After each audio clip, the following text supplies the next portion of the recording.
Hello, and welcome back to Pop Culture Yearbook. On this show, we pick pieces of pop culture that were important to us in a given year.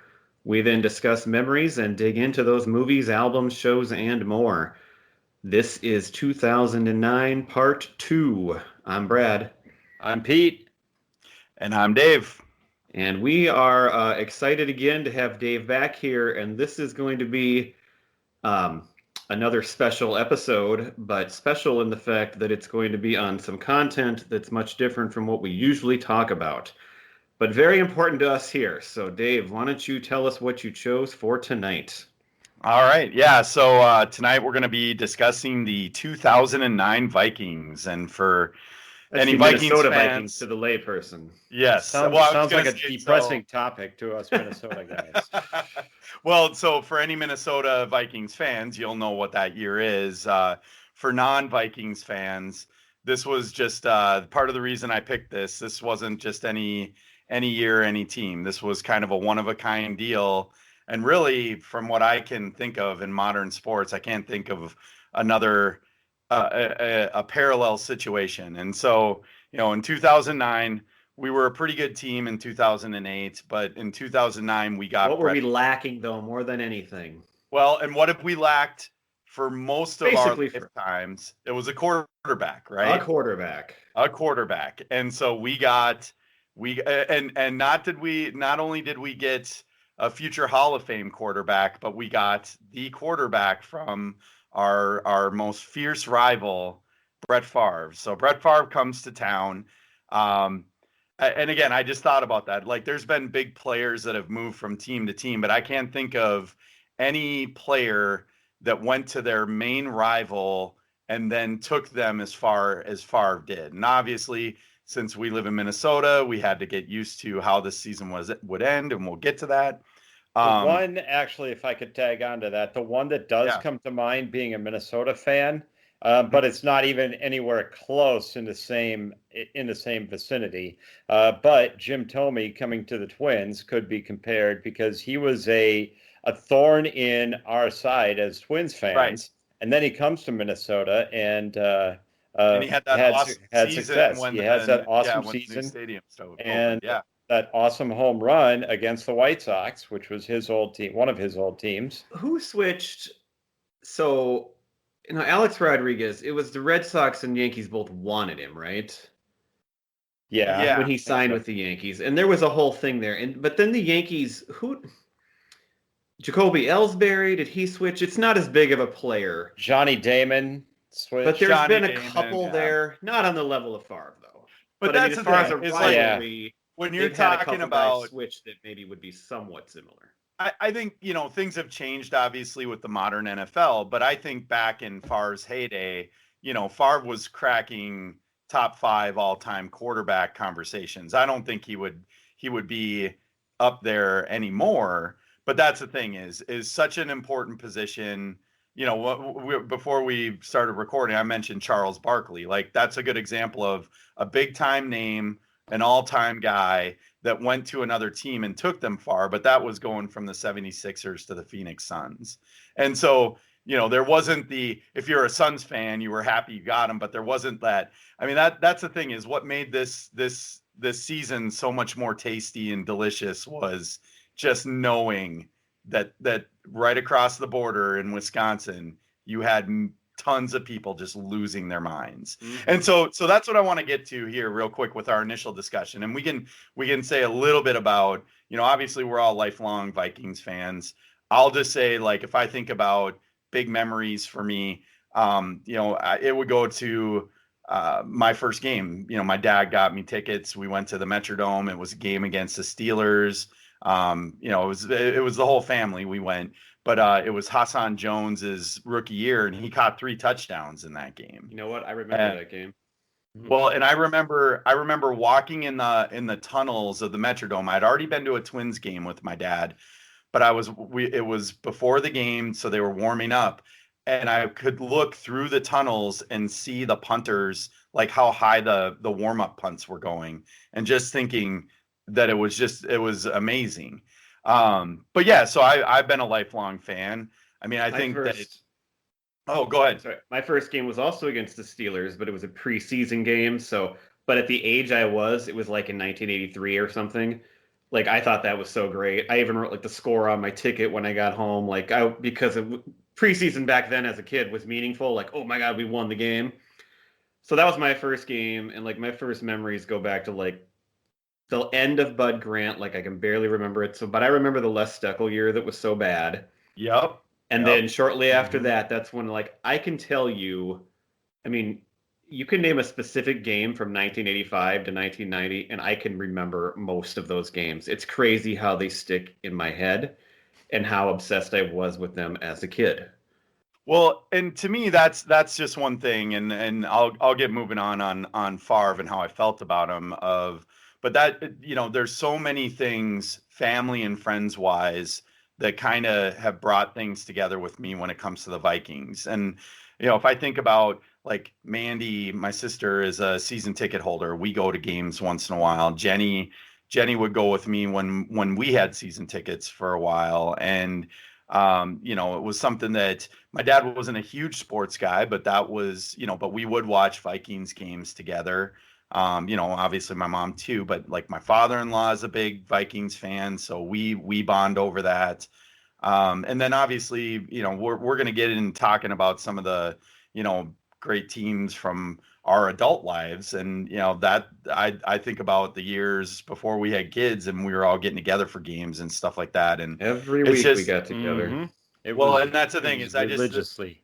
yeah, there's just so many great memories wrapped up into that. So the Vikings are important to me, but to me, this season's just so unique. One thing is, like you said, Brad, we always it always just seemed like we're always one player away, and for the most part, that has always been one quarterback away. But yeah, that even goes back though to the 80s where it was a running back and we made the Herschel worst trade Walker. in the history of sports. And that's where things Yep. really started going downhill as a fan, as a kid, understanding that this is a cursed franchise and we should stop watching them now.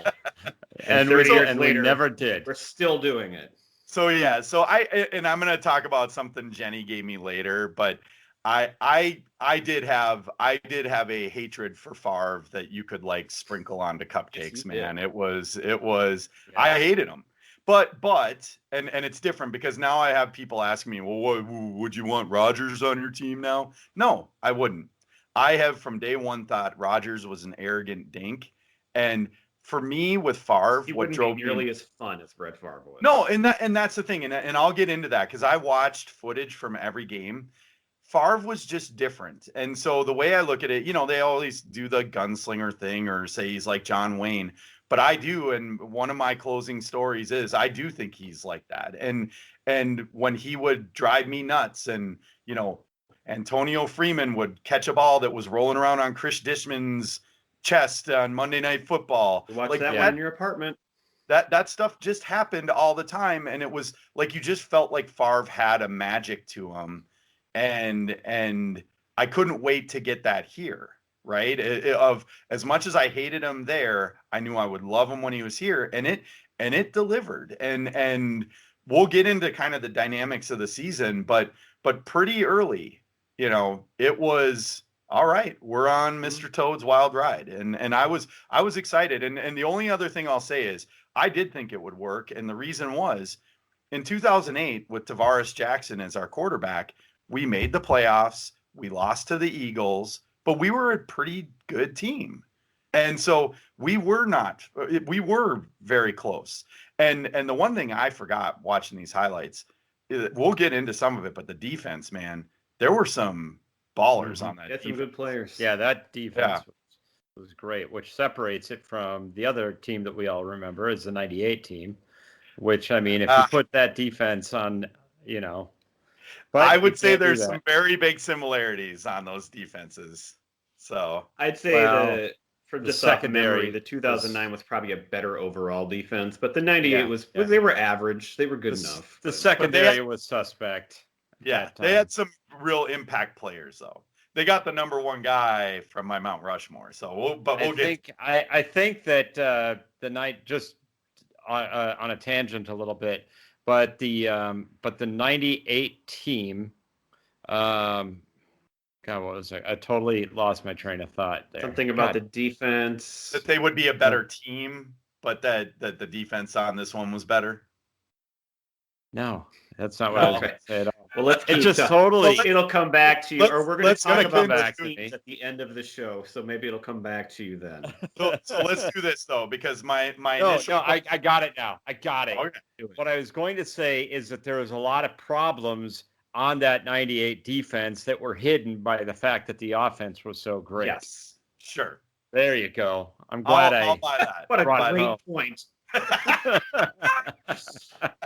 All right. So my initial question, and again, I wanna separate this conversation out into 4 quarters, right? So before we start the first quarter, that was the question I posed to you guys was, how did you feel about Favre, and did you think it was going to work?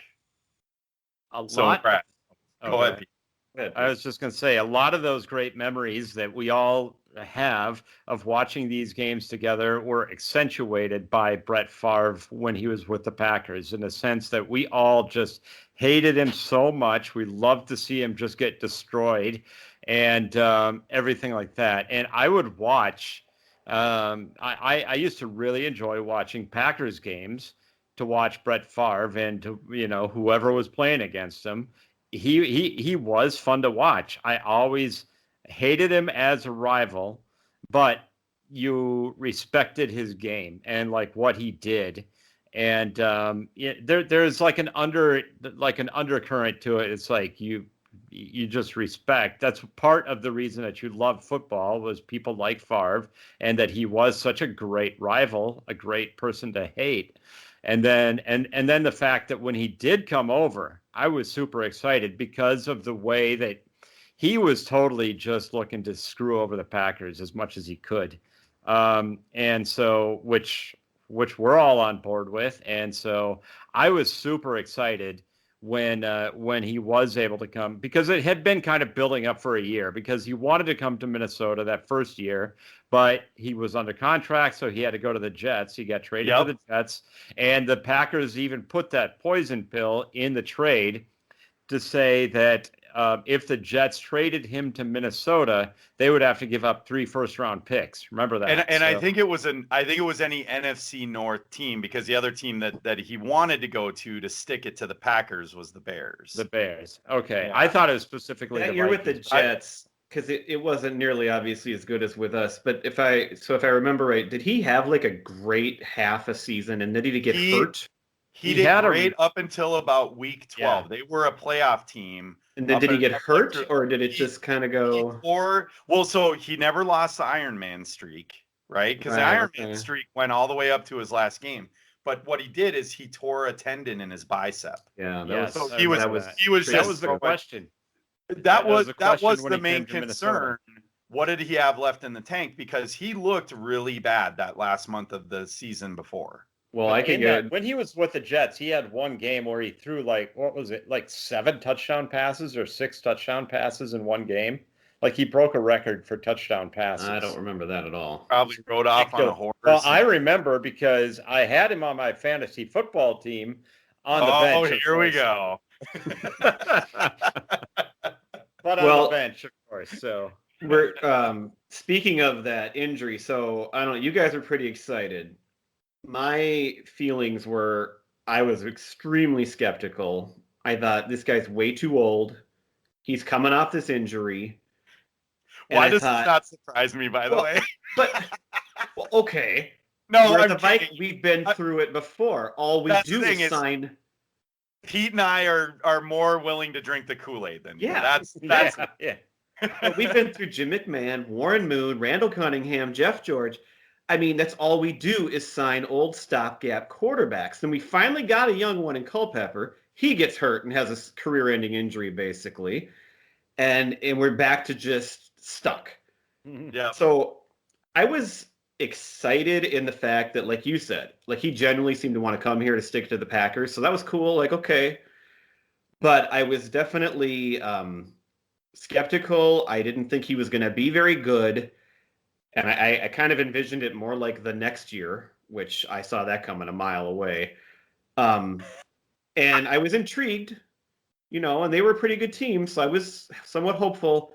But I certainly didn't see the year coming that we had. I thought it would be more of a typical Vikings season that we were used to. So yeah, I think we which were is all maybe dreaming why, because I had been so beaten down by this team for so many years. Maybe that's why I bought in this year so much. By the end of the year, I was like number one fan again, probably because I didn't expect much. And I bought in throughout the year, and it's like, here we go. This is it. This is fate. It's actually going to happen this time. And then, oh no, they're going to tear your heart out worse than they ever have before. And that's that. And just wait till we get to that. Just wait till the end. I just remember thinking a few games into it.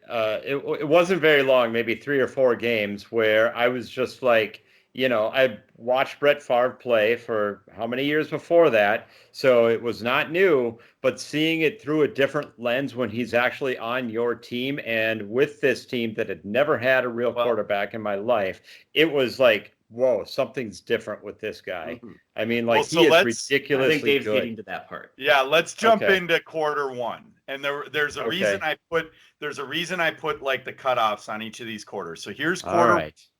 We start out 3-0, and here are the games and the scores. But then I'm going to get into why this is the first quarter. So we start out against the Browns. So we beat the Browns 34-20.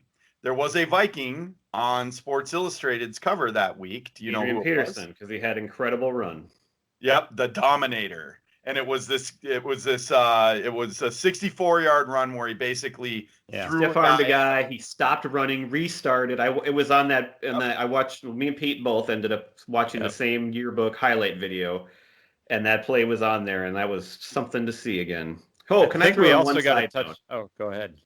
The other thing I noticed watching that video, which is unfortunate about this season, those uniforms were probably the sickest, worst Vikings uniforms we've ever had. I couldn't remember. I couldn't believe it watching it, how bad they were. A couple of different weeks, including a game against the Packers on Monday night, they wore old school ones. I know, and those looked so great. And which was fun to watch. They keep farting around with these uniforms every year, and I feel like they're okay again now. But through the 2000s, they went through a stretch of. They looked almost like they could be interchangeable with like the Rams or something. I know, it's terrible. It struck me because I don't remember hating their uniforms that much ever specifically, but those were bad.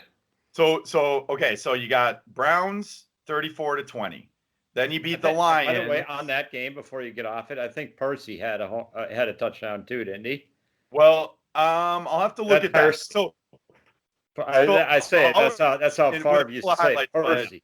I told Percy. Second week, we beat the Lions 27-13, right? So we're 2-0. Then we beat the 49ers 27-24. Now I'm going to go back real quick. Brad, you said you were worried that old man Favre's coming to town and it's just another retread stopgap. I couldn't have been more excited, which also equated to I couldn't have been more underwhelmed after 2 weeks. We're 2-0, but here's his stat lines in both games. Favre goes against the Browns for 110 yards and 1 TD. And then against the Lions, he goes for 155 yards and 2 TDs. Now, neither game was necessarily close, but we also beat the Brady Quinn-led Browns. Yeah, they were bad teams. He didn't have to do anything. Right. But, it wasn't like, oh, my God, look at this guy leading us. You got big leads, and you got Adrian Peterson, so you just hand the ball off and seal the game. That's all you had to do in those ones. So a couple of things in that Lions game, though. So one other trend that happened during the year that was worth tracking is Adrian has his first fumble that he loses, and then the other thing though, and this kind of goes to.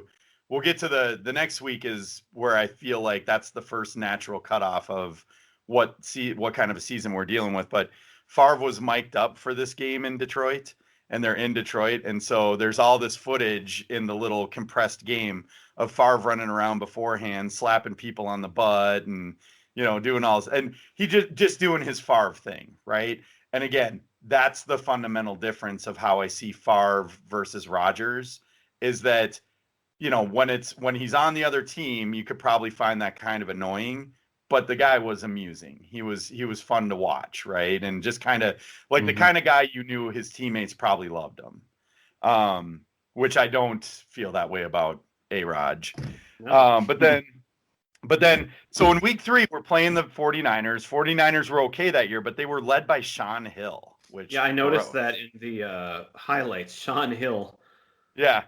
But Favre, obviously, he has a better game this time. He's 301, 2 TDs, and an INT. He has his first hookup with Sidney Rice, who had a monster year that year. But obviously, the reason I'm picking this as like our kind of cutoff for the end of the first quarter is we all know how that game ended. And right before that, the kind of the miracle play right at the end, right before that, Favre threw a ball that went right into the chest of one of the 49ers defenders. So we get away with, a close call. And I looked it up. We're 3rd and 3 from the 33-yard line. And there's, a handful of seconds left. 12 seconds, I think it was, they said. Yeah. And he rolls around. He avoids, he kind of stiff arms the guy. He's rolling out, and he just throws a desperation pass to the back of the end zone. And Greg Lewis, on the first play he's in the game, all game, because they had just signed him, makes like a circus catch at the end. And I remember, barely gets the toes down. Yeah, I remember they had to review it because of that, right? It was. Well, when you watched it live, you didn't believe there was any way he caught that in pounds. It was impossible. Right. And then you saw the replay, and it's like, you could not believe it. Right. It was the most amazing catch and footwork. And honestly, I mean, I don't think I think that could potentially, if you looked at like the Vikings games in the Metrodome, that could possibly be a top 10 play in the Metrodome, all time Vikings. I'm sure. And obviously it's early in the season, but it kept them 3-0, right? It kept them 3-0, and it was just kind of like Favre introducing himself. Well, and I wrote down in your little quarter here that those first 2 games were just kind of as expected, not a big deal. But then we were about to lose our home opener to the 49ers, who were like an average team. And it's like, well, here we go again. See, this is not going to be anything special. And then everything just completely changed in an instant. Yep. And how many catches and touchdowns did Greg Lewis have for us that year? I think that's it. That was well. I mean, he had other catches, but I think that's the one touchdown. And he had 8 catches the whole season. Yep. And he had the most impactful and memorable catch of the whole year. I will say, when I watched these compressed games, he had 2 or 3 clutch catches later. Like, if he only had 8, I think I kind of remember that they were like big ones, a few of them. Yeah, there's a late season game where he totally makes a bailout catch in like a drive we needed. So, but yeah, so Pete, quick thoughts on the first 3 then. Yeah, so like I was saying, I mean, there was just something about it. Maybe it was that game, or maybe I think it was even a little bit before it, but it was like you just knew that there was something different with the way that his passes were really tight. I don't know, just watching it was like just had velocity on his throws that you had not seen from a Vikings quarterback really before. I also remember somebody saying on the Vikings, like right after he got here, like even in practice or whatever, when he came to the huddle, Favre just had a command that no other quarterback had around here before. It's like he just took control of the huddle and took control of the game. And so, and it was always obvious on the field with him. I have to imagine Christian Ponder was similar. And, right. Very commanding. God. I mean, we really have just had a horrible run there, but look at the Chicago Bears. It could be a lot worse when it comes to quarterbacks. It could be. Well, so let's do this. So before we get into quarter 2, let's talk about, so then my question was, who is on your Vikings Mount Rushmore? So do you guys want to go offensive? Well, mine's going to be controversial. Maybe I should go last. I don't know. Well, if you guys want, I can go first. Go ahead. Okay. So this is just offense. My number one, and it's not even close, Randy Moss. And he's controversial actually there, Dave. Well, he's on my man crush Mount Rushmore. So he transcends football for me. And that, like, 98, there'll be nothing like that too, but I love Moss. I think you guys will be kind of surprised by mine because I did go with Chris Carter as my number 2. And to me, I think Chris Carter has made some of the craziest catches I've ever seen. I just remember early before we ever had Moss, there was a game that we had down in Atlanta, Fulton County Stadium. I know what you're talking about. Yeah. And I will say, Sidney Rice makes a catch later in this year that's very similar, where he was like reaching. It was like he was running full speed and around the defensive back, right? Like his arm just goes shooting around the defensive back, pulls it in one-handed. And so that's the thing is, like, I know that that's all kind of hitting a similar era and everything. And that's, and it's 2 wide receivers, but to me, those 2 were the best. My number 3 and number 4, I think you guys will be really surprised by. My number 3 is Tommy Kramer. And it has everything to do with, he was my childhood quarterback. So, and you're picking this isn't like these are the guys. These are Mount Rushmore. This is your personal favorites. Yeah, these are the guys that mean the most to me. Mine's kind of a combination of that. So and that's the thing is, my first teddy bear was a teddy bear with a Vikings jersey. His name was Teddy Kramer, and to me, Tommy Kramer, he reminded me of, like, when Favre came along. I kind of view Tommy Kramer the same way I always kind of looked at Favre. But see, and that's right, Tommy. He was the quarterback, but it's so funny because he was hurt all the time. And when we were growing up, Wade Wilson was just as much the Vikings quarterback, played just as many games. He's the guy that played in the NFC Championship, and he actually did a lot more when we were growing up than Tommy Kramer did. Darren Nelson would have caught that ball if Tommy Kramer was. Saw that highlight last night too. But then my number 4, and there's no way you would guess this, it's Steve Jordan. And it again crossed my mind because I love him. Yeah, that one crossed my mind. It has everything to do with who I loved when I was little. And obviously, so I just I have some other honorable mentions. Before I get to that though, why don't you guys throw out yours, and then we can just kind of, because obviously I'm leaving off huge names, right? Yeah. So why don't you guys throw yours out, and then we can talk about, like, the other guys that could have been on there. So I can go next. It wasn't about, I wasn't sure if what you meant by, the Mount Rushmore, is it all-time greats? Is it ones in our lifetime? I kind of stuck with the ones that were in our lifetime as well. Yep. So I did have Moss, Carter. I had Adrian Peterson, and I actually had my kind of sleeper pick. I had Randall McDaniel on mine. I loved him, and I thought he was the best in the business, as what there were.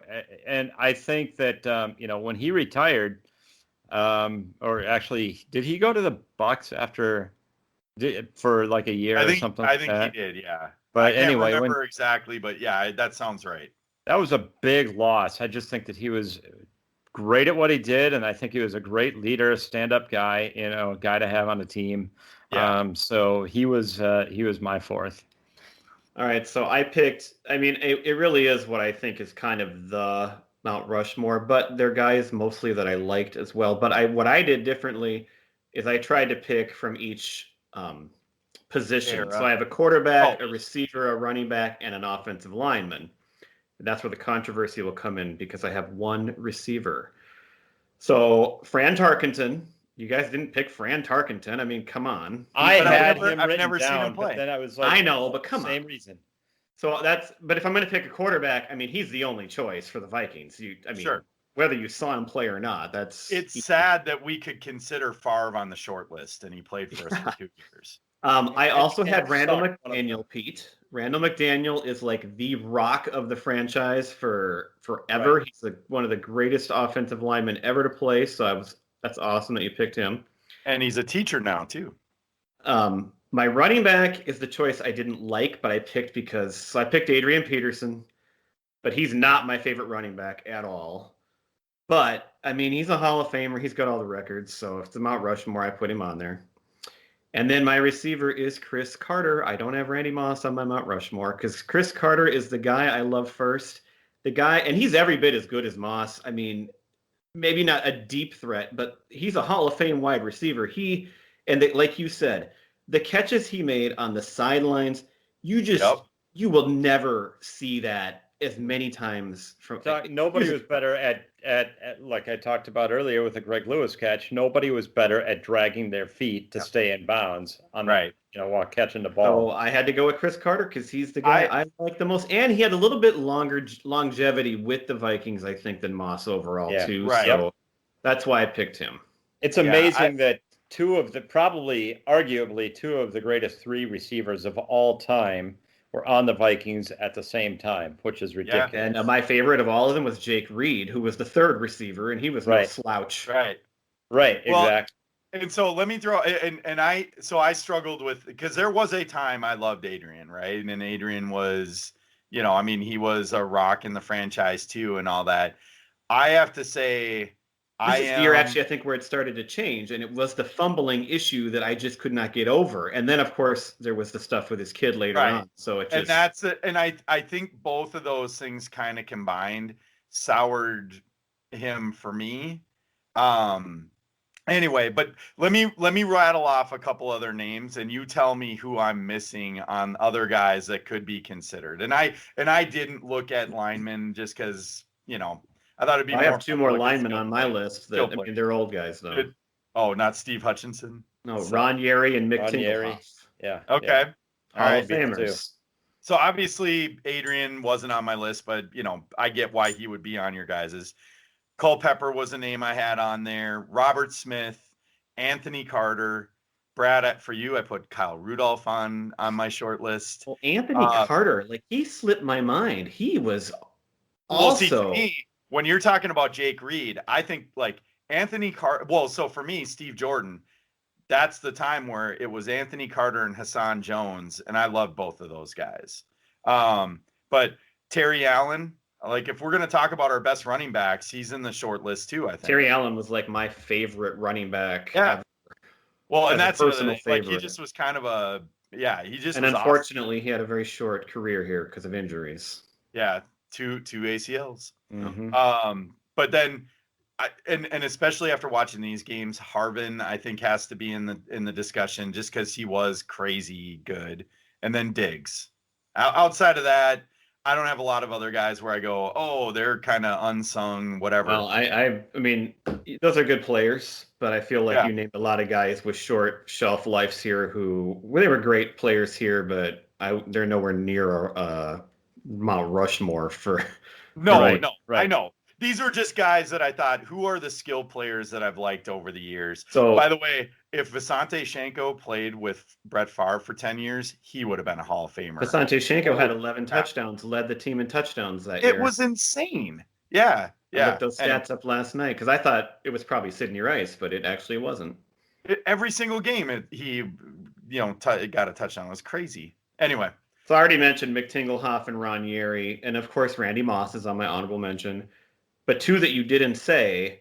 So besides Terry Allen, my favorite running back is Robert Smith. I mean, and he. You did mention Robert Smith. I wanted to put him on my Mount Rushmore, but I felt like I had to pick the best running back, so I didn't. And then Chuck Foreman, who I never got to watch, but Chuck Foreman was the original two-way threat, awesome West Coast running back. He was totally ahead of his time based on the stuff you see. Yeah, totally. So that's my other guys that I think all would merit serious consideration. You got anybody else, Pete? Nope, that covers it for me. Okay. All right. Well, let's get into the second quarter, and this is the longest one. And basically the theme here, and I'll just run through the games. I mean, this is where the Vikings start rolling, right? So Week 4, Monday Night Football against the Pack. They won 30-23. I was at that game. I don't think the game was even close to being that close either. I mean, they whooped up on them.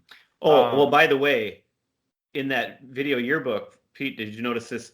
In the two Packers games that year, did you know that we had 14 sacks and the Packers had 0? We sacked Aaron Rodgers 14 times, and Brett Favre was not sacked once. Yeah, I remember that now. Yeah.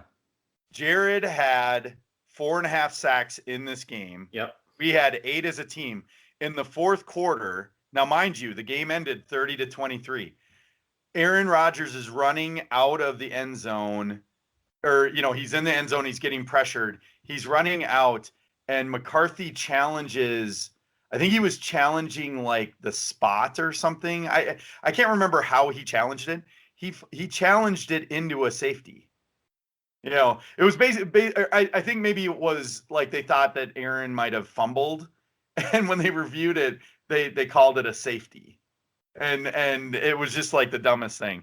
But in that game, so Rodgers definitely had the bigger stats there. You had Favre was 271, 3 touchdowns, no interceptions. But Rodgers had 384 and 2 TDs. But he also, early in the game, he fumbled, and early in the game, he threw a big interception. So we got out to like a big, big lead. This game might be the most fun I've ever had in the Metrodome, right? I mean, it was just so loud in there, so awesome. Well, the great thing about that game is because the 49ers game was great because of the ending, but it was still kind of fluky. So it's like, yep. But this then solidified that we were the best team in the division, and that, I mean, this was it now. So now the one other thing, the other problematic play in this game. So we were rolling, and Adrian fumbles, and Clay Matthews basically rips it out from him and runs it back 55 yards for a touchdown. I think Clay Matthews was a rookie this year, and I remember I was in the tunnel when this happened because I was trying to beat the halftime rush for the bathrooms because I wanted to see the third quarter and not be stuck in the stupid tunnels. And I remember coming back and somebody was describing the play to me, and I was like, "You got to be kidding me!" But anyway, so yeah, it was an awesome game. Oh, and that was the only other thing on here. So the play, so Adrian fumbles, Claymaker brings it back. I just want to, so you have Mike Tirico and John Gruden. Care to make a guess as to what they talked about after Adrian fumbled? Just think about what everyone brought up when Adrian fumbled. His hands. Yeah. Tirico goes right to, that guy's got the strongest handshake you'll ever meet. I think he broke every bone in my hand. And then Gruden, the ultimate, like insider, whatever. So he starts to talk about Clay Matthews. What do you think he said? He has long hair. His hair. No, he went into the great gene pool and, the breeding of the Matthews family and this and that. I was like, I forgot how much I hated listening to my Monday Night Football during those years. Anyway, all right, so then we just start rolling. Week 5, we beat the Rams 38-10. Not much to say about that. Week 6, we beat the Ravens 33-31. We luck out because that's the one game that was scary. I remember that game really well because we had a huge lead. We were going to lose, but he led us to a last-second field goal, and no. It was the Ravens missed the last-second field goal. Oh, well, but he led us to we were down. He got us down to, but then I guess there was time left. So that is true. And then Steven Hauschka missed. That's right. Missed wide. Do you know who totally led the charge back for the Ravens? Ray Rice. Yeah. All right. And then I will say too, in this game, I think it was this game where, it was in the Rams game. So the only thing that was notable about the Rams game was the cameras caught Favre sticking smelling salts under a trainer's nose before kickoff and giving him a jolt, which I thought was really funny. Anyway, then we have our first loss. So this is the little speed bump in here. Do you guys remember who it was? Pittsburgh. 27-17. Even this game was kind of fluky in that they just scored 2 like freak defensive touchdowns down the stretch. Like it was a Favre fumble, and then Harvin returned the ensuing kick, and then they got another defensive TD. But then after that we go Week 8, 7. We go to 7-1, and let's see here. Who did we beat this week? Why did I not write that one down? Week 9, we play the Lions. This was the game I was at.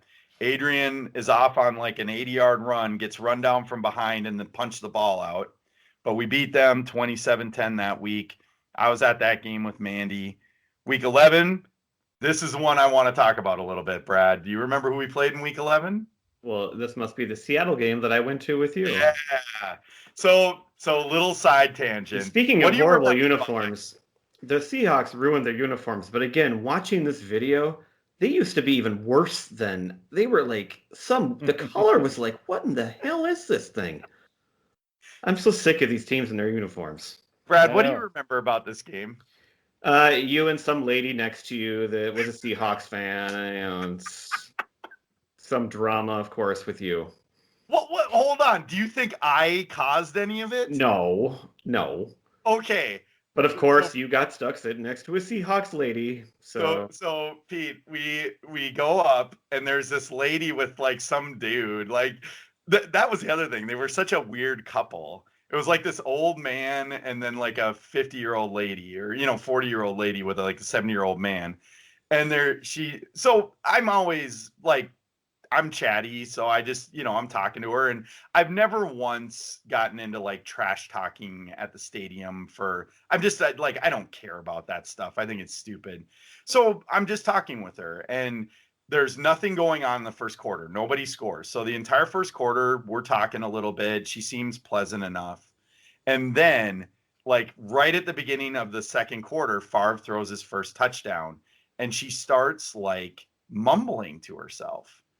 And he proceeds to score 2 more touchdowns like immediately. It was like bang, bang, bang, right in the second quarter there. And this lady starts like, she's just like, I've always hated the Vikings. They're the worst. They always have the refs on their side and this and that. She's saying all this like crazy stuff, right? And I'm like, oh boy, what's going on here? And the guys, Brad, do you remember the guys next to her on the other side? They were the ones that got her all riled up. And I'm like, I'm hitting Brad, and I'm like, dude, this lady's like losing her mind and everything. And she was saying like just some funny stuff. But we went down again. We tried to beat the halftime rush. Do you remember what happened right before halftime? No. It's not game related. No. We won something. Do you remember? We won free pizza. You don't remember? Oh, kind of. Yeah, I've never won those things before. Yeah, we were like in the win the free pizza row. So we go down, we're like, free pizza, and we get pizza. We come back up, and this lady so the whole time we're gone, the guys sitting on the other side of her are just winding her up. So we come back, and she's ready to kill someone. It was, and they finally left. And I think she I didn't say anything to her in the second half. And I remember she like yelled something at both of us, I think. And it was a weird game, man. Anyway. Actually, the one thing I remember about that game is that's the one game in the year where Tavares Jackson got in at the end and like threw a touchdown, I think, too. And we were ahead by so much that he got to play again. Yep. All right. So then we're, then we go to Chicago. We beat the Bears at home in week 12, 36-10.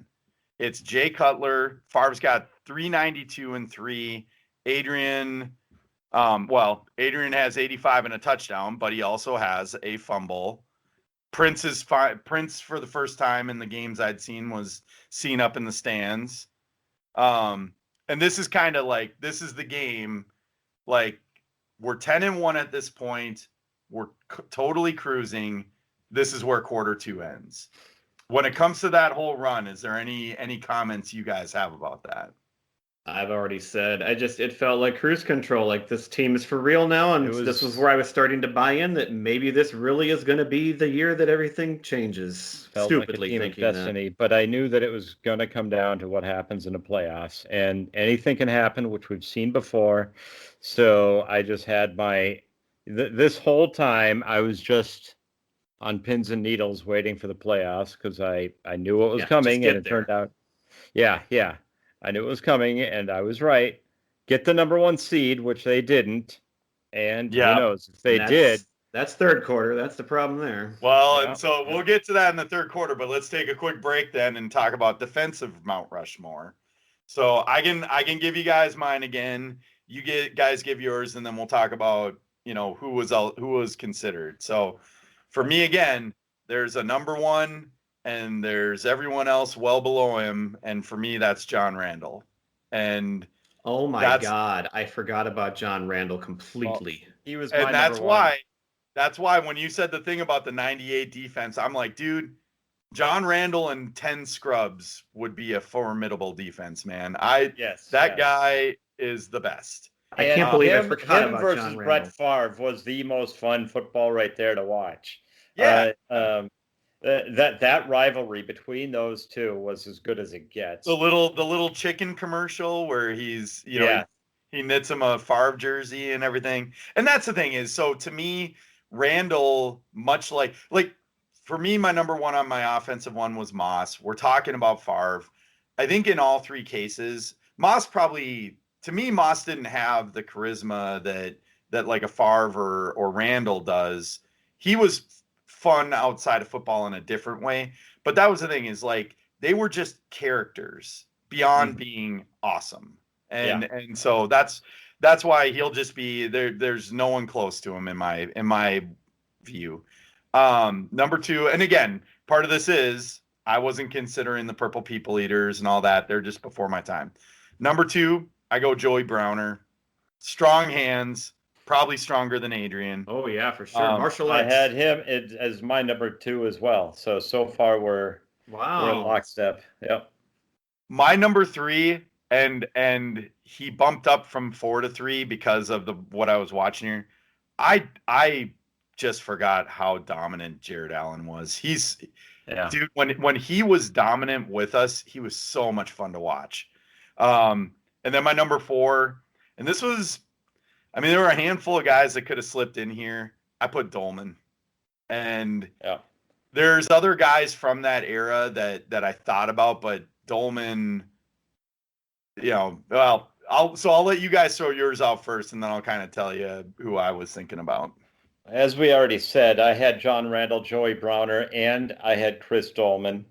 The one that I had that is a little bit maybe of a sleeper pick too, but I just loved Antoine Winfield.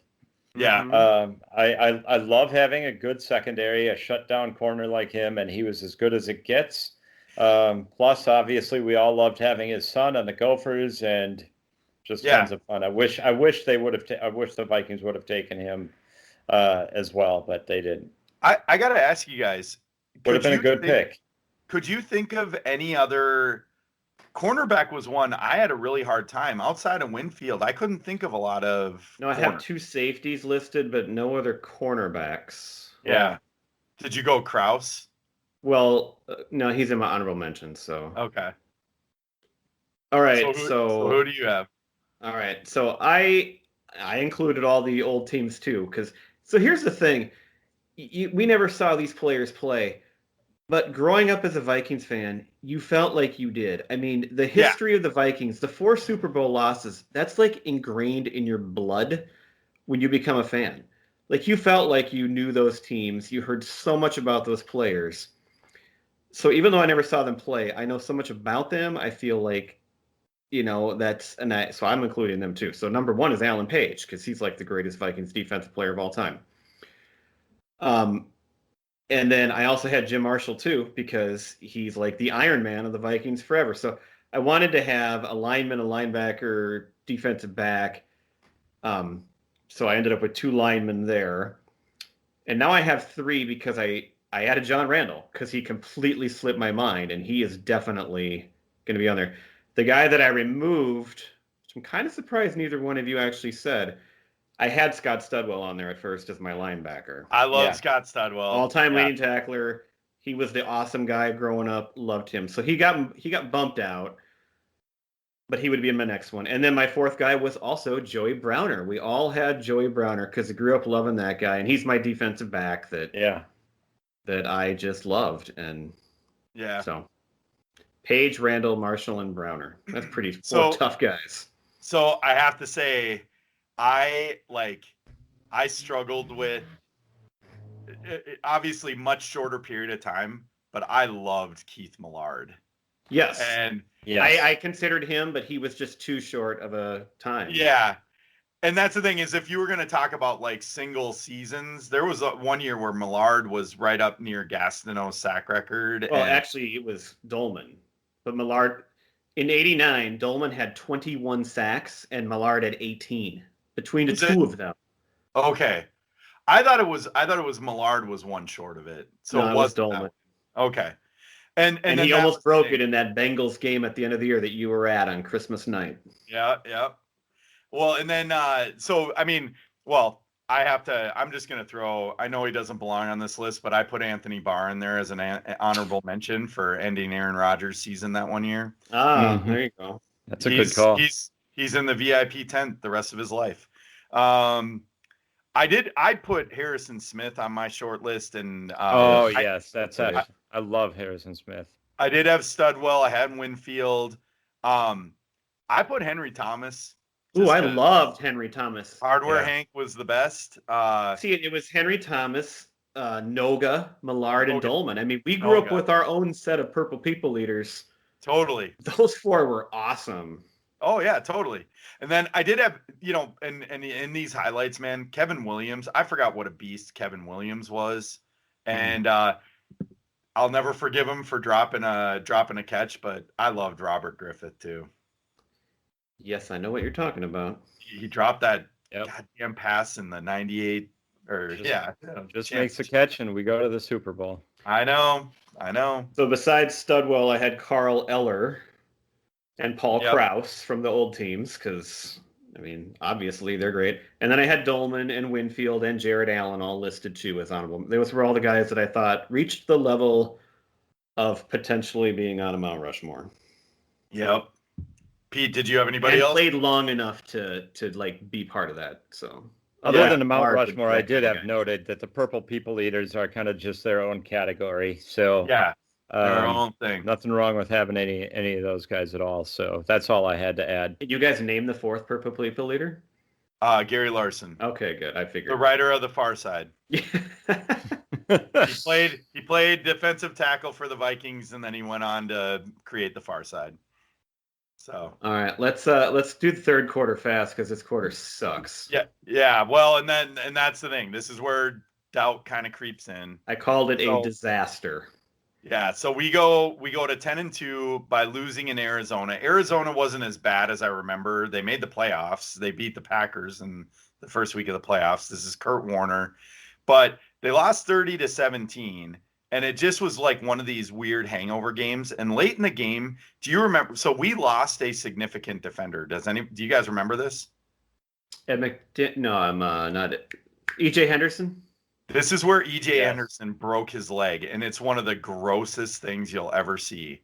He like gets rolled up on. And as he's spinning, his leg is at like this weird angle as he's, because he gets rolled up on. So he's flipping over.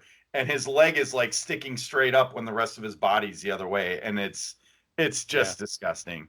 And I think if I remember right, I think this kind of ended his career. But I will say, like, when you think about how things ended, that's a huge loss. So I thought that was a really significant thing.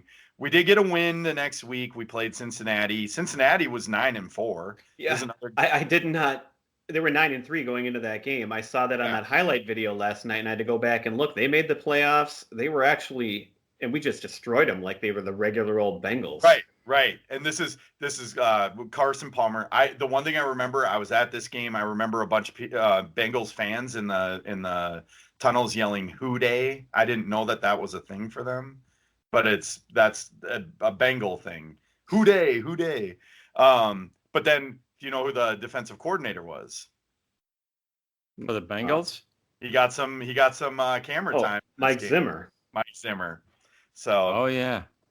Then we go and we lose to the Panthers 26-7. So now we're 11-3. And this is the game where Favre and Childress get in a fight and Favre starts calling his own plays. Right. And so Childress things get really ugly. Almost benched him. Who do you think? So we're playing the Panthers. Matt Moore's the quarterback, but who do you think just lit us up? Matt Moore is what I'm. Well, Steve Smith, the guy who just always kills us. Yeah, he's a good receiver though. Yeah. Well, no, that's what I'm saying is it just, of course, Steve Smith has, 157 and 1. So we lose to them. This quarter ends with a lot. So remember, Q2 ended with a 36-10 win over the Bears at home. Now we go to Chicago. I will say the Panthers game, I think, is the game where I know for a fact you were tracking all the scenarios for home field advantage. I do think that Panthers game was like the game where it was like, all right, it's done. That was the thing. Because the Saints were losing. The Saints lost a game too, and they were trying to give it away, and we gave away home field, and really, I don't think that didn't end up really mattering, but. So we go to 11. Guess maybe we would have won the Saints game but I mean we should have won it anyway. So we go to 11-4 with a 36-30 overtime loss to the Bears, who after this game are 6-9. It just was horrible. And you remember all these losses were on primetime TV, and it was just so painful week after week. I had a note written down here.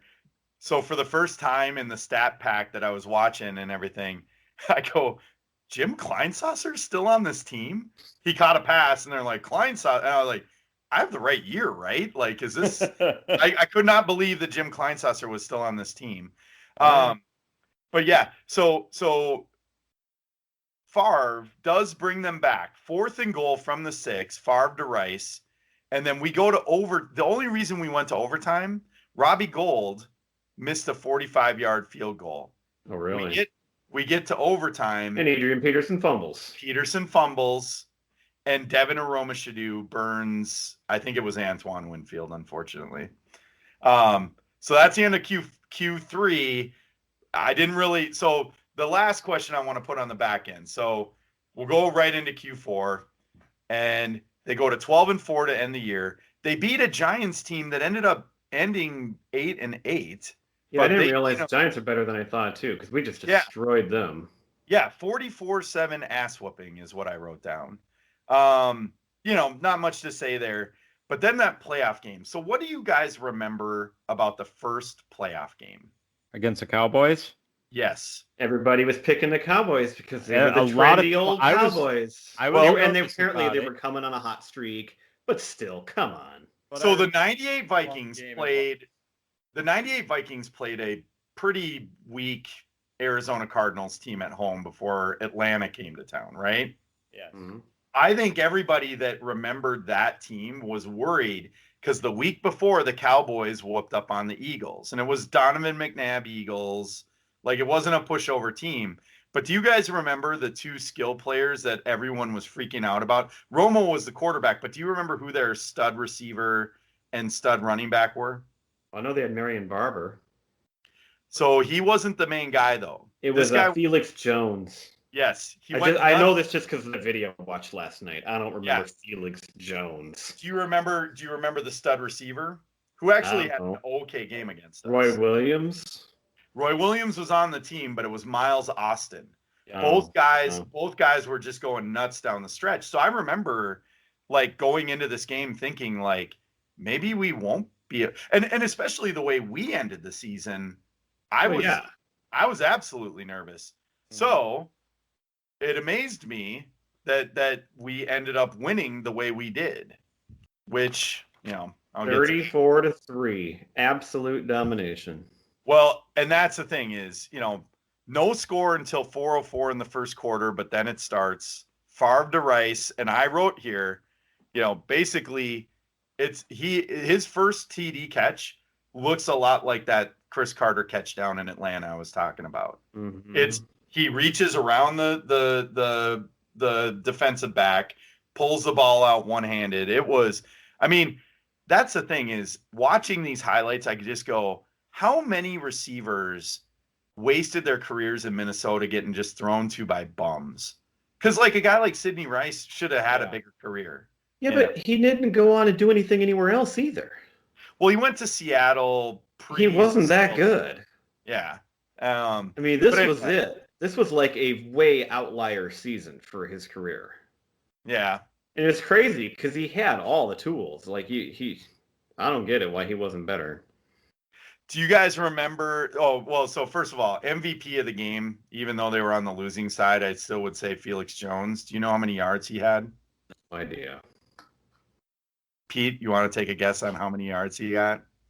He's 69 yards. Oh, yeah.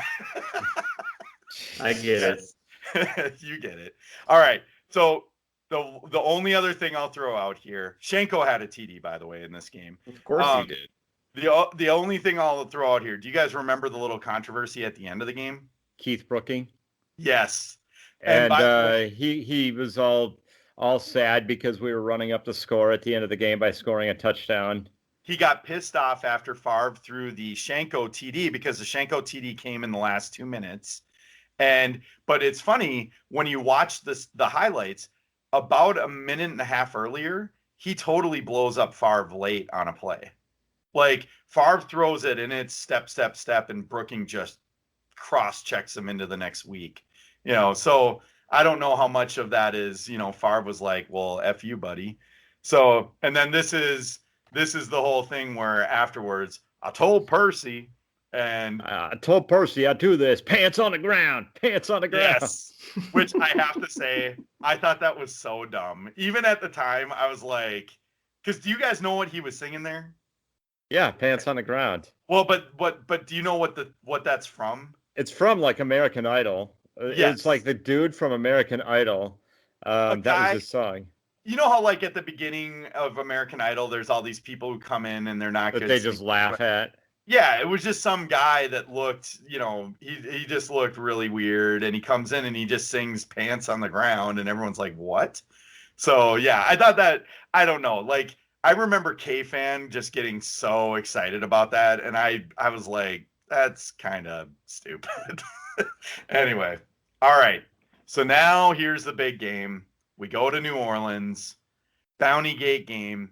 First of all, I'm gonna just start this out by saying, the Bounty Gate thing has never bothered me. Like, newsflash, they were going to try and knock Brett Favre out. Like, I don't care. And New Orleans knocked Kurt Warner out the week before. Like, so they're just a dirty team. Bounty Gate, I don't really give a crap about. What does bother me when I watch this game back, there are a couple of pivotal plays where the refs did nothing. Right. That's the thing. It's the fact that they would let it go. And that in this, like, if it was today, I mean, oh my God, yeah. If this would have been Aaron Rodgers getting beat up this way, there's a play early in the game where Favre hands it off to Harvin on an end around, and again, it's 3 steps later, and their defensive end just buries him into the turf. And we're talking about Brett Favre, who even back then got every single call from the refs, it seemed like, for the past 10 years before that. Well, that's what we had complained about forever, and now he's on our team, and we're not getting those calls. So and so late in the game, and I didn't realize this, he threw before the Tracy Porter interception. He throws an interception earlier that sets up one of their TDs, and it's that play. It's the play everyone references, where he got high load by 2 of their guys. Yeah. And there's no flag. So it's like, okay, wait a minute. So he gets just crushed in the knee and in the head, and they didn't call anything. And that was like an interception, like basically that put like New Orleans in the red zone almost. And so anyway, as I watched this game, I found this game just so infuriating. Do you remember where you watched it? I do. So that's when I get to the postscript, Brad. And see, this was like the sign of how we were all back again, because we all watched this together at my house, and it was like the biggest gathering for a Vikings game we'd had in years. I remember where I was sitting, and I remember who I was sitting with. I was in your little rocker off. Like if you're looking at the TV, I was off to the right in the rocker, and I had Baylor in my lap because Baylor was about 6 months old. Oh, God, you had kids there too, I suppose. Yes. And I had Baylor in my lap. And so I'll talk about that because when Garrett Hartley kicks that field goal, I had like a little epiphany, life moment or whatever of just like, I remember just looking at Baylor and being like, oh, man, this is rough. And anyway, but that's okay. Do you know who carved us up offensively? It wasn't Drew Brees. Taysom Hill. Pierre Thomas. No, it was not Taysom Hill. Although that would have been great. But yeah, Pierre Thomas is the guy that killed us the entire game. Like he had a 38-yard TD. Yeah, I don't think anybody killed us. It was the Vikings killed themselves with 7 fumbles. That's what killed us. So here's interceptions. I'll just read some of this stuff real quick. So Adrian TD to open the game. Saints score on their first drive. Pierre Thomas, 7-7. Next drive, Lyman blows up Favre. Well, after a handoff, Favre to Rice, 14-7. Breeze to Devery Henderson, 14-14. Yeah, it was back and forth right off the bat. First 4 possessions, right? 1:13 left in the half. That's when Reggie Bush muffs that punt. Now, I got to ask you guys, why is the rule that you can't advance a muff punt? I have no idea. I've never known or why or anything. No, because we all know that Adrian and Favre and the fumble got credited to Favre, but I put it on Adrian just because of his fumbling history. But we go and we fumble it on 2nd and goal from the 5. But do you know that when we recovered that ball, we recovered it in the end zone? No. He muffed it at the 10. And it was one of those things where everyone's jumping after it, and a Viking falls on it in the end zone. And so I don't get like. I have no idea why that rule is. Yeah, I don't know why still a rule or what. So anyway, so then let's see here. Pierre Thomas then scores. So it's 14-14. Pierre Thomas gets a touchdown in the beginning of the 3rd quarter. We don't challenge it. Scoring plays were not automatically reviewed back then. He didn't make it in, and it wasn't even close. Like he should have been. It was one of those things like his knee hits and then he extends out. He should have been well back, like behind the 1. And so that was 4th down. It was 1st and goal, but in this weird game, like I kind of go, there was so much weird stuff in this game. I would have taken my chances. Anyway, so he gets that. Vikings don't challenge. 3rd quarter ends with a Pierre Thomas TD. So now they're up 28 to 14. Adrian answers with a touchdown. And then in the 3rd quarter is when Adrian had that one fumble where he's running through and then the ball just went flying out of his hand. So I do remember in this one, he got it back. It was like he fumbled it like 8 yards ahead of him, unforced, and then he went down and jumped down there and he somehow got it. But that for about a half a quarter, you were losing your mind saying like, you just got to bench the guy. Put in Chester Taylor. I remember, and we had a good backup. And that's the thing is Chester Taylor was awesome, but the whole time I was sitting there and I was thinking, I was arguing with you about it. I was like, no, you got to stick with him or whatever. When that play happened, I think I honestly probably said out loud, "Fuck that guy, get him off the field. I don't want to ever see him again." I've been saying it ever since before the Bears game that he's going to kill us, and that's exactly. I mean, it wasn't only him, but. Dude, he broke through the line. He was in the clear and and ball just shoots out like 8 yards. Anyway, so I do remember that distinctly. But then 3rd quarter Favre interception was on the play where they high load him, no flag. Saints final TD set up. Oh, that's what it was. The Saints final TD was set up by Harvin's fumble. Yeah, Percy had a horrible fumble. Harvin fumbled, and then on the ensuing drive with 9:37 left where we could tie it up, Berrien fumbles on the 10 going in. Like we were on the 10 and he fumbled the ball. It's amazing. It's just, so then, we come back, we do get a score, and then we have the ball. And after all that, I'm like, we got the ball. We are going to win this game. There was no doubt in my mind on that last drive. We're on the 37-yard line. There's no way we can possibly lose. No, we had the great kicker for once. Indoors. We're going. It's over. That was basically it. and then 12 men on the field, and then Favre throws his across the body. Oh boy. Yeah, Anyway, let's just move on from there. Here's where this is the most infuriating thing, though. Then you go to overtime. Okay. So here's just the quick overtime. They return the kickoff to the 42. So terrible. Like we can't give anything up. Colston has a catch that gets reviewed. It's incomplete, but they call, that's what it was. Colston, they call a catch. It must have gotten reviewed. So they review it saying, no, it's incomplete. But then they call holding on the defensive back. So they didn't call it initially.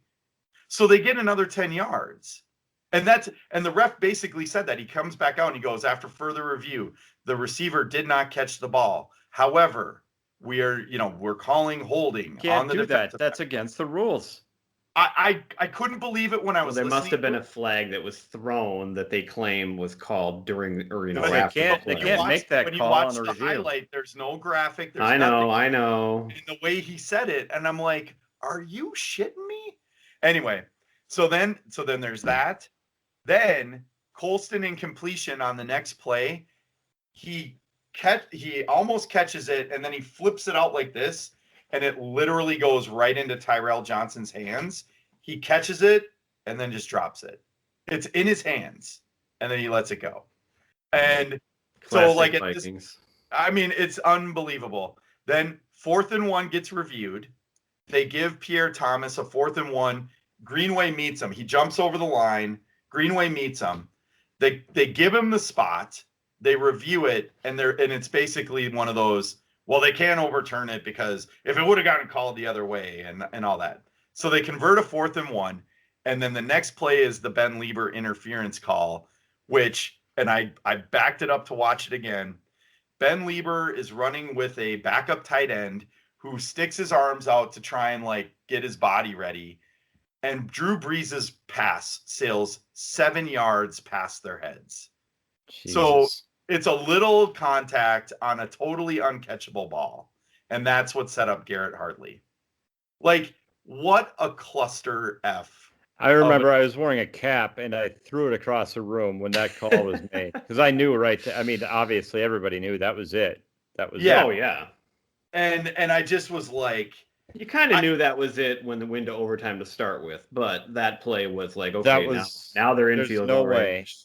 Yeah. And when Pete throws his hat, that's it right there. I don't even wear a hat very often. Pete throwing a hat means it's over, and it's over. That's right. So I will probably celebrate in the streets the eventual year the Vikings win the Super Bowl. That's not going to happen. But that night, Brad, and I wrote down here, I remember having Baylor in my lap in your rocker and just being so profoundly sad. Mm-hmm. And then looking at her and I remembered thinking to myself, it's just sports, dude. You know what? Who cares? And honestly, I that team kind of just put it all into perspective for me of I love watching the games. I still get fired up and all that, but this was the one where I was yeah, I'm no longer face paint guy. I'm no longer any of that kind of stuff. I had already been over it, but this is the team that brought me back. But I got over it quicker than I did in '98 because it's if this happens here, I guess we're never going to win one. It's just pretty easy. So I remember in '98 we were all drinking at Stone Grove the night before, and I think I was pretty well into it. So I remember leaving Craig's house after '98. Being super bummed out, but also teensy bit hungover. And that I remember that being not a good combo. I remember the feeling in the house that day. You went upstairs. You didn't even watch the sadness. I went upstairs. I couldn't be around people. It was sadness. That was a rough drive home. I remember that one. But yeah. So here's the thing. So here's my little postscript when it comes to this, and my question for you guys at the end here was it worth it? And for me, this is just what I wrote is, I think about what happened afterwards. So 2010 was the ultimate hangover season. We had a bad start. We signed Randy Moss as a last ditch thing. I remember the morning that happened. I was working at Warner Brothers. There was it was snowing. They were talking about on KFan, and I got back to just being super pumped. I was like, oh, the Magic's coming back and all that. Then, he comes back, nothing really happens. Favre sends his dick pic. Disaster. Yeah, they melt down. The dome implodes. I knew that Favre, he didn't want to play that year. It was just when he came back, it was like, no, this is just not going to work. Well, and none of that surprised me one bit. The dome implodes, which I mean, so symbolic. So I was at the TCF game after. So it was me, Hummel, Sonia, and Kent, my father-in-law. The four of us went out there. It was first come, first serve if you had tickets, and we had tickets. So we were waiting for hours before they let people in. And my friend Trisha, who worked at Warner Brothers, she worked for the Vikings too. She's texting me before they opened the gates. She had gotten us seats on the 50-yard line, first row. And so we go in, we're playing the Bears. Favre throws a TD pass to Percy Harvin to open the game. And everyone's taking there's so much snow. Everyone's taking their snow and throwing it up. The Star Tribune wrote that it was like a Studio 4 vibe or atmosphere, Studio 54 atmosphere there. And, but that was the thing is we're going nuts. Hummel and I are just high-fiving and everything. And Favre comes running off. He comes over, he answers the little phone on the sidelines and everything. And all these guys are biased and they're all yelling at him and everything like Favre, Favre, Favre. And you can tell he's just spent physically. He looks up and he gives a wink. And I did. And I just thought, God damn, this guy is the best. And about 5 minutes later, he gets crushed by Corey Wooten, head snapped on the frozen field. Head snaps on the frozen I literally field, thought he was dead.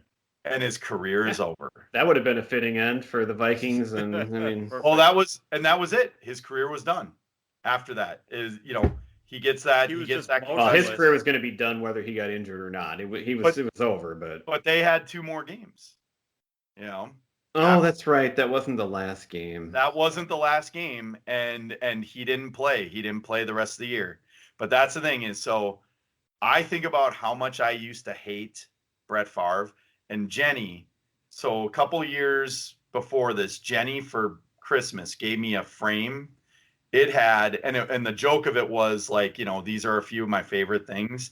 It had a picture of Jared from Subway, Paris Hilton, and Brett Favre. Wow, what a combo. And all I could think was, when we signed Favre, I just remember so many times during that season thinking, God damn, I wish Jenny were still around. She would fucking love this. So was it worth it? Hell yeah, it was worth it. I said it was worth it. I said it was way fun. It, like I said, 98 broke me on the Vikings. I did not love them anymore after that, but this rekindled that whole thing. And like you said, it's sports. It's supposed to be fun. And this was a fun year, and it brought us all together again. Yeah. And the horrifying ending was bad, but I'd seen it before. I mean, we're used to it. And so at least we had the chance. Yeah, no doubt. And it's so the generation ahead of us, I mean, they lived through 4 Super Bowl losses, but at least they made it. And none of those games were even close, so it didn't have that pain. We can't even get to the Super Bowl, and we just get our heart. I mean, we've been through so much with this team. Well, and we'll be talking about that because and it gives us a story. We get one of 2 things always. But yeah, Pete, was it worth it for you? Absolutely. I mean, I would do it over again. It's always fun to have, it's always great to have a fun season. But it is what it is. Heartbreak in the end, but yep. It's better to have loved and lost than never to have loved at all, Dave. There you go. We're not the Lions. Amen. Yeah. Amen. Yeah, that's the thing is it's a different type of misery. And I guess that's kind of why I wanted to ask that question is in certain ways, getting your heart ripped out in that way versus just being pathetic in some ways can be a lot more painful in the moment. Right. Yeah. And yeah. So Brad, you, last night you gave us a last minute, assignment. That'd be a great way to cap this off. How do you want to do this? Who do you want to have go first? All right. So, like I said, we have lived through in our lifetimes 5 NFC Championship losing Vikings teams. Each one's been different. They've been spread out over the years. Basically, it's almost like one every 10 years, pretty much. Well, except for one. And so we've never won the Super Bowl. So I've always thought about which of these teams, had they made it, would have been the team that actually would have won. And so I've done this before, and so I had my rankings ready to go. And I asked you guys, if you were going to rank these 5 teams, not on who was the best team, but which one do you think was the most likely to actually win the Super Bowl, how would you rank them? Yep. And so I'll just list the years off here. So it started in 1987. That team lost to the Redskins in the Super Bowl, or in the NFC Championship game. Yep. Then we had the 98 team, which seemed like the greatest team in the history of football, and lost to a really good team, but still, it was the Atlanta Falcons. It wasn't like we lost to, a powerhouse classic all-time team or anything. Sure. But they were 14-2. Yeah, no, they were really good. Then we went 2 years later, made it. That's the one that was kind of the outlier. 2 years later, we made it back again in 2000. Yeah. Then 2009. And then 4 years ago in 2017, another team that felt like a team of destiny because the Super Bowl was hosted in Minneapolis. It's like, okay, well, this is the team that goes. This is it. Yep. So of those 5, how would you rank them as likeliest to win the Super Bowl had they made it, given the quality of the team, the opponent they would have played, and just the circumstances of where they were at that time? So I'll go last since I asked it. I can go first. Go ahead. Go ahead, Pete.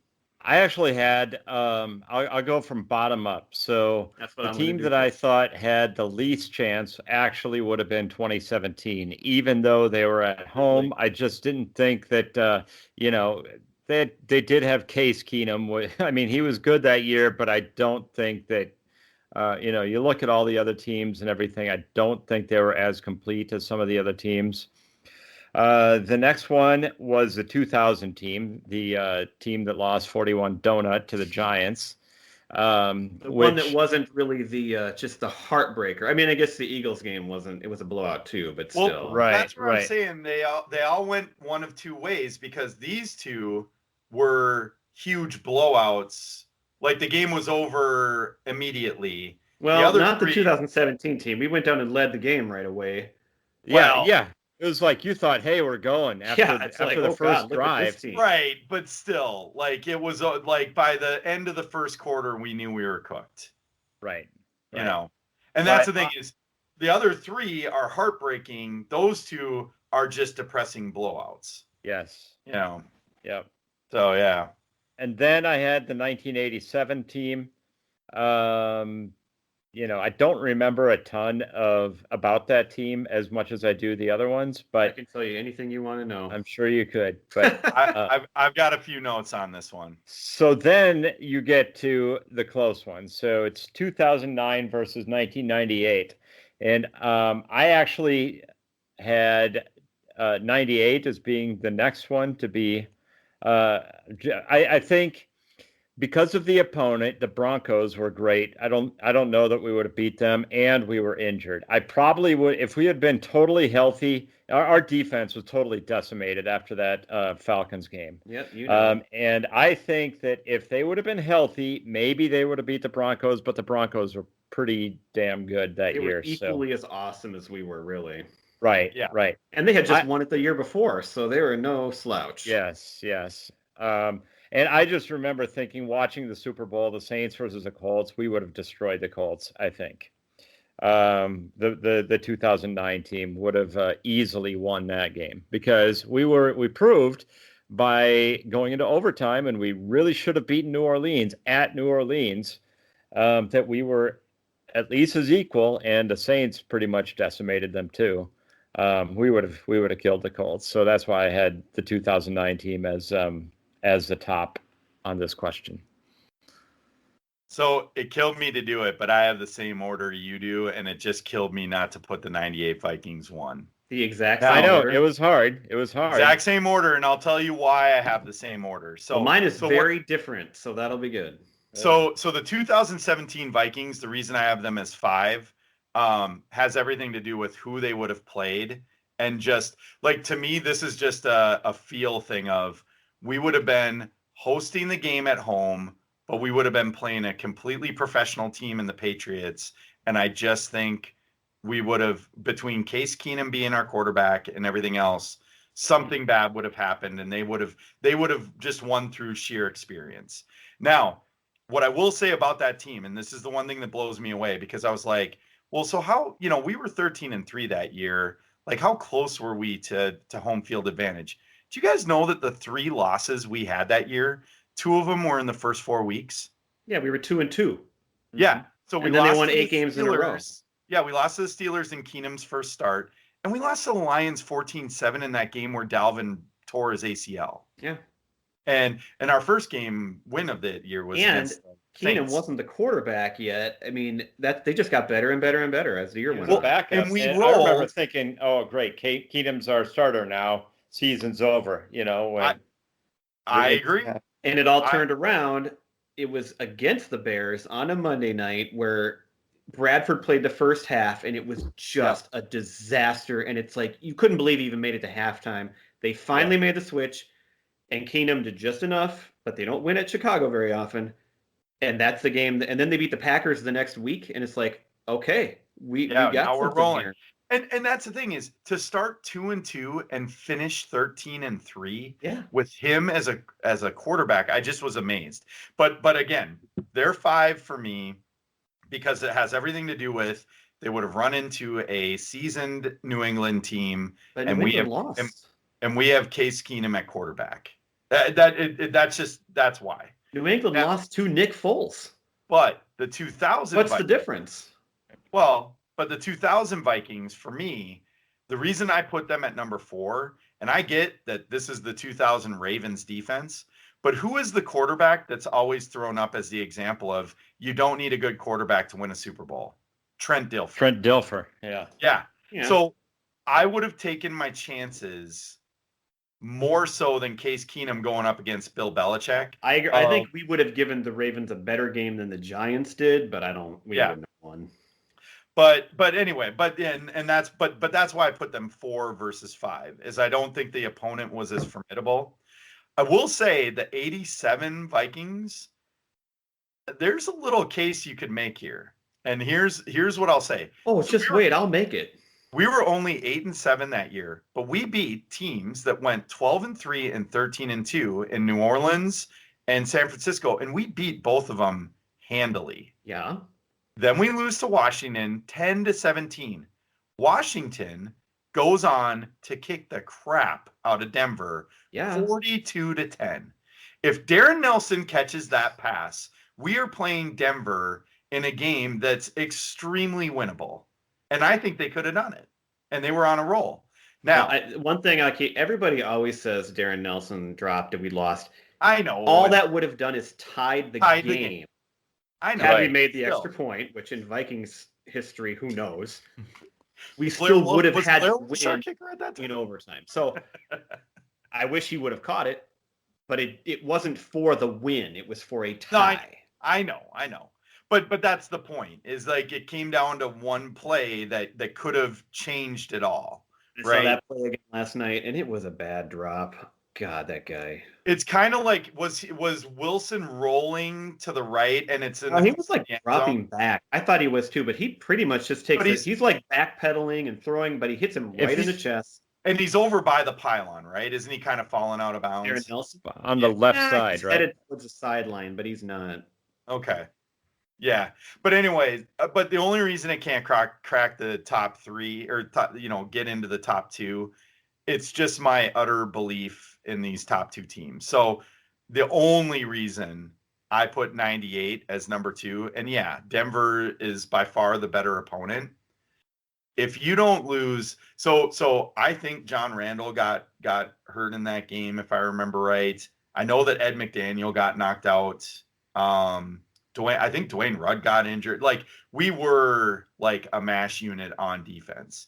And that year, Denver was 14-2. We were 15-1, and every week long, both of us were just racking up stats. It was a collision course. Yeah. So I put 98 at number 2, but it only has to do with those defensive injuries. I'd take my chances with that team any day. 2009, I especially after rewatching that game, I feel like we were so much better than the Saints. And yeah, the Saints beat the Colts pretty easily, 31-17. So that's where I got it. Okay, so you guys were 100% the same, but I have a very different list. So I had 2000 as the least likely, and that was an easy choice for me because that was by far the worst team. They had a lot of skill position, good players still, but the defense, I don't know if you remember, the defense was atrocious. Our defensive backs, well, that's why Kerry Collins lit us up for 41 points. They were so lucky to even get there because they got off to that great start, and then they just got boat raced at the end of the year by the Colts and the Rams and the Packers. They were lucky enough to hang on to a first-round bye, and then the Saints beat the Rams in a surprise, and we got the Saints. Right. Which was they weren't as good, and we beat them. It was lucky. So, and the Ravens were that was a team. Nobody was beating the Ravens. I do think we would have given them a better game, but their defense would have gotten ahead of these guys, and our defense was just so bad. The Ravens, they weren't championship caliber at all. I will say the Ravens were lucky to get into the Super Bowl because Tony Siragusa basically body slammed Rich Gannon out of the game early, and the Raiders almost beat them. And there was a rule change because of that. You couldn't body slam that. So I mean, and like I said, had we gotten there, who knows? But our defense was a joke. Yeah. So that was easy for me.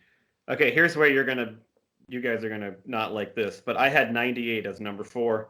Wow. But that has nothing to do with that team. Yeah. They were the sexiest team, but the defense wasn't as good as some of these other defenses. It was going to be outdoors on grass in Miami. They were completely decimated by injuries.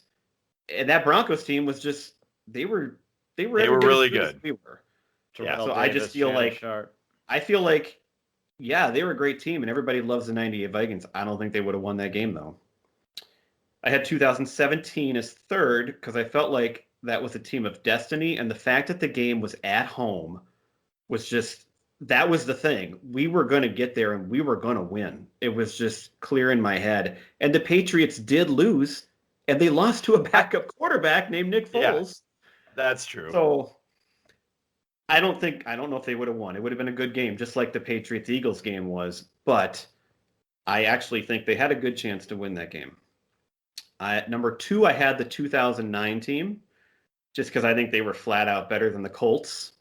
Like you guys said, I think they're just better than the Colts. Navy SEALs. But I think the Colts were still a good team and had Peyton Manning, so they could have played with us, and who knows? You make that one big mistake or fumble like Adrian Peterson fumbles, and who knows?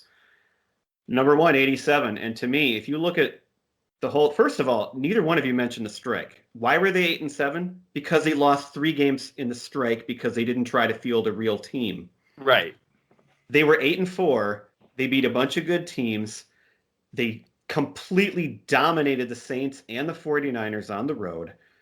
Who had the 2 best records in the NFC, by the way. And that was they were in the same division, but they had the number 1 and number 2 records. Yep. I feel like because of the strike, that was a criminally underrated team and underappreciated team because everybody talked about how they backed into the playoffs because they lost a game to the Redskins at home late in the year, and they needed the Cardinals to lose the next day to make the playoffs, and they did. I remember that. But that's all because of the strike losses. Yeah. So, but the thing is, this is why I think they were the best chance to win. From 1984 through until the Broncos beat the Packers, the NFC won every single Super Bowl, and it was the most complete domination. The conferences weren't even close. The Broncos were not very good. Yeah. And the Redskins proved that. And this was a good team with a great defense, and I feel like that team would have won it, and they would have won it easily. I think 2009 would have also won it pretty easily. But my heart will always be with that 87 team, and well, they missed their chance because then they could were have won really the good World the next Series 2 years. and the Super Bowl the same But they year. couldn't get past the 49ers the next 2 years, and the year they did, they blew it. We talked about this when we talked about 91 sports and the Twins making it to the World Series twice and everything. Between this 87 team and those two Twins teams, I just thought, man, Minnesota's like Clutch City. We get into the playoffs, we roll. You know, win a bunch of games. Yeah, who knew? You know. So I just think it's interesting because the obvious answer for fans that don't think much about it would be 98 because I mean everybody loves the 98 team. They set the record for points, Randy Moss, this and that. But if you actually look at the other circumstances, I don't think that team was probably going to win that Super Bowl. Yeah, I get your logic here. I just have such a belief in that team, though. So anyway, it's good that we had different lists. Yes. Good show, guys. I think we'll wrap it up unless you have anything to add. Nothing else. Okay. No, I hope you enjoyed this sports sports edition of Pop Culture Sports Yearbook. edition of Pop Culture Yearbook. There you go. All right, we'll close it out with a little Preacher Row for you. Thanks, everybody. Bye. Bye. Bye.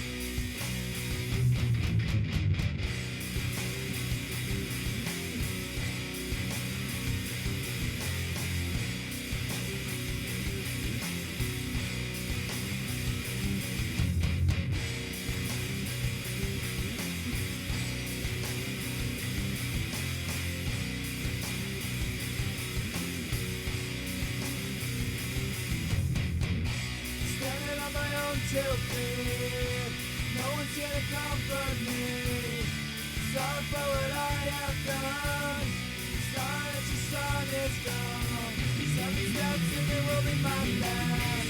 Next time, tell me on my plan. I turn and I look to you. I'm scared, but there's nothing I can do.